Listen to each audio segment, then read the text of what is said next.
I know you think that because you're saved and you fast and pray and serve at church and help the poor and all the things, that there's no way you could be under a generational curse. But let me show you where you might be wrong. Other than being told that because they've accepted Jesus Christ, they can't be under a curse, the other thing that I hear a lot is that a curse causeless cannot come. And I agree. But herein lies the issue. Did you break the curse? Did you even stop to assess if your bloodline is under a curse, or did you just dismiss the whole idea because you're saved? Because you can be saved, and the fact that your bloodline has a spiritual breach that needs to be repaired includes you in that curse. Because think about it. You should not be working that amazing job with all those commas in the salary and all those good benefits and still can't make ends meet. And it's only 3 of y'all in that house, even in this economy. You should not be riddled with the same hereditary fibroids, struggling to conceive or carry to term the same way your mama and your aunties and all your cousins did. You should not be hitting the same financial, educational, entrepreneurial wall of near success for the 15th year, listening to your family members talk about how Uncle so-and-so tried the same thing and they knew you couldn't do it because it's just not in the cards for our family.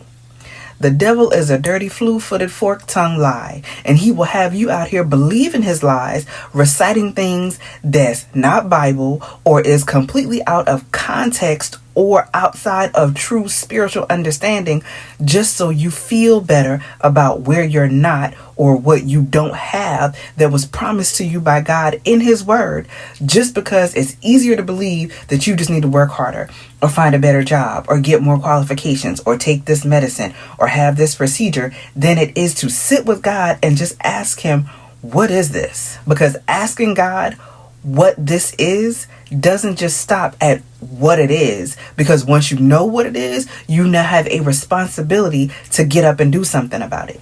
And I know that some of y'all are saying that you've done all the things, okay? The fasting and the praying, serving at church, the being a good Christian who doesn't practice idolatry. But what if you do? Because idolatry isn't just swearing oaths and pledging allegiance to these groups. Exodus 20:3 says that we shall have no other gods before him.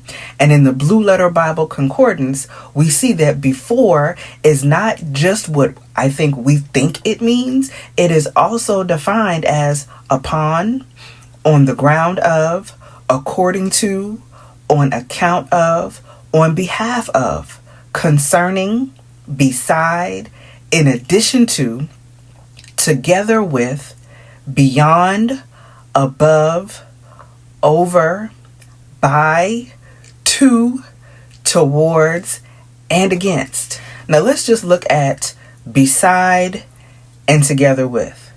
What do you have in the presence of, or beside, or next to, or together with the Most High God? What are you so in love with that you're willing to allow it to make you disobedient to God and his word? Because that's an idol. Serving and loving that thing more than you're willing to be obedient to God is idolatry. Something as simple as me not wanting my kids or my husband to be not wanting my mom to be upset with me for telling my unloved daughter's story, even after God told me and confirmed for me multiple times that was what he wanted me to do, and making the choice to keep quiet and tread softly after he called me to cry loud and spare not.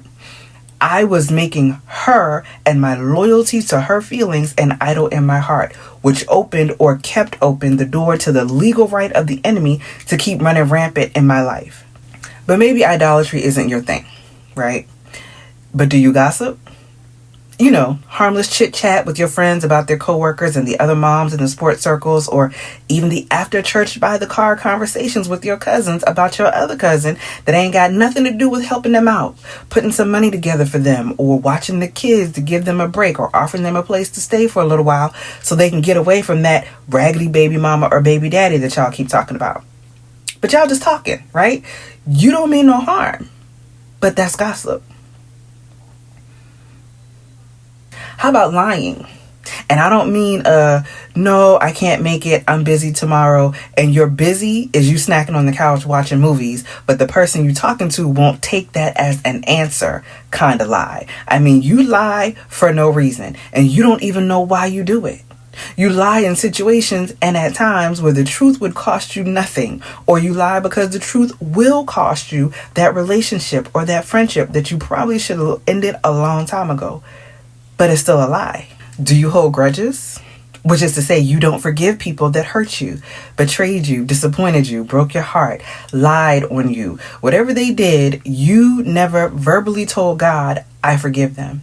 And in your heart, you're secretly hoping for, or at the bare minimum, you're waiting on their downfall because of that thing they did to you. That's unforgiveness. Maybe you're walking in the flesh or living in unrepentant sin and don't even realize it. Adultery, fornication, jealousy, and envy, all the works of the flesh that Galatians warns us about. So a curse without a cause cannot stand. True indeed.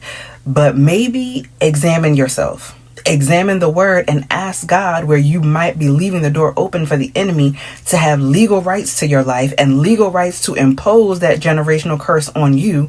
And then click the link in the description to download your free preview of the Blackout and access 15 of the 60 prayers I've shared in this book to help you start breaking free from the curses that have held your bloodline hostage.